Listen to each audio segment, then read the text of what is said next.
Alright, so walking down to the bus. This is the most walking I do for a bus.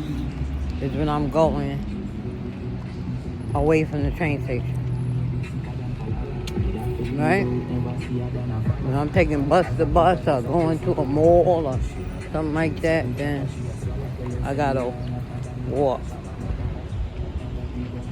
So, as I was saying, I want to talk a little bit about my husband.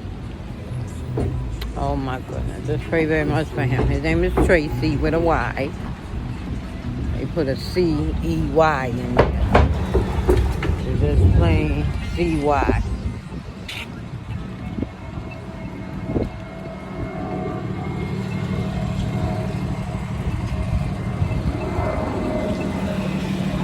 Okay, so he got his teeth pulled yesterday, right? Now before he went in to get his tooth pulled, I was trying to get him something, to give him something to eat, right? So, you know, these Spanish people or these Mexican people, whoever, they sell something called, I didn't even know, but I went walking for it, and it's like oatmeal on wheels, so you can get your oatmeal. They make it, I think they put it in like a cooler, a thermal, or something like that. And then they sell it $1.50, $2, and $3. So, somebody came inside the place where we was because he kept going like this, right? So I was like, okay, let me see if I can get him something to put in his stomach, right?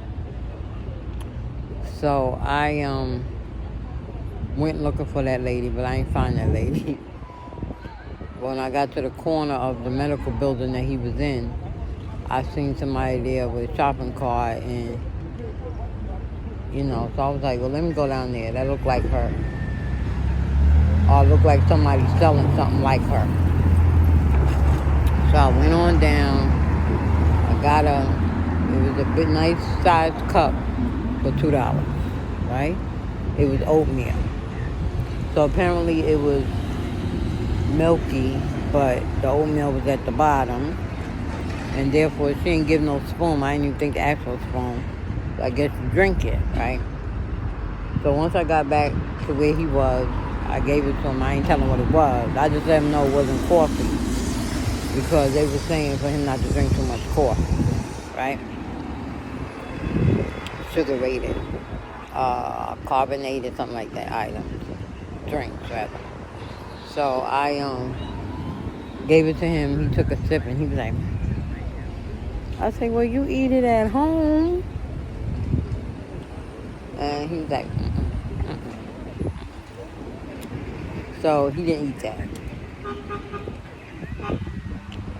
So I wound up eating it. I wound up drinking it and eating it. And I'm going to tell you something, it was very filling. It kind of took me for about 3 hours. And I was able to accommodate my hunger, right? So now with that being said, he didn't have nothing to eat all day, right? And once he got the tooth out, he couldn't eat nothing. Told him you're not supposed to eat nothing. And I was trying to explain to him that, you know, since I went through the procedures, you know, you can't really eat nothing because they don't want to move in your mouth too much. They want the blood to stop moving. And normally, you know, with any wound that's bleeding, you're supposed to put something on it to stop the bleeding. And we put the gauze in his mouth and stuff like that. Well, the doctor put it in first. So we get outside of the doctor's office. Now we're waiting for the transportation people to come. And he got the gauze sticking. We put the mask over him so that way nobody won't see the blood.